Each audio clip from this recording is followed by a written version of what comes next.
If you want to add an echo effect in CapCut, you're in the right place. In this video, I'll show you exactly how to apply the echo voice effect step by step so you can make your audio sound more dramatic, more spacious, or just a little more creative.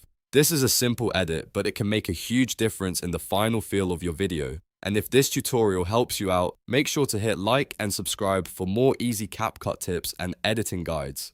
Alright, let's jump into it. First, open CapCut and import your media. You can drag your video or audio clip directly onto the timeline, or use the import button if that's how you normally work. Once your clip is on the timeline, you're ready to start editing. If you're using a video clip, CapCut will still let you apply audio effects to the sound attached to that clip. Next, click on the clip in your timeline to select it. This is important because CapCut needs to know which clip you want to edit. When the clip is highlighted, you'll see that it's active and ready for adjustments. Now look at the editing panel on the top right side of your screen. This is where CapCut keeps most of the clip settings. Find the audio tab and click on it.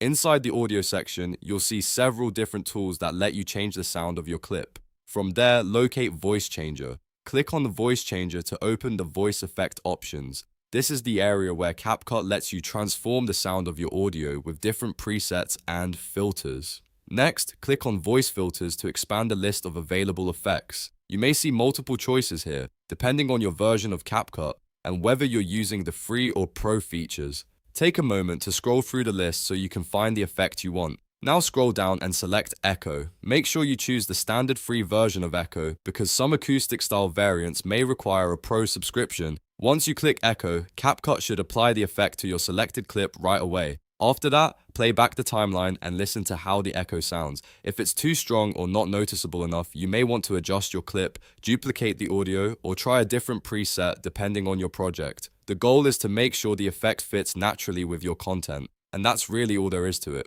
In just a few clicks, you can add an echo effect in CapCut and give your audio a more polished or creative sound. This works great for intros, dramatic lines, gaming edits, short-form content, and any video where you want the voice to stand out a little more.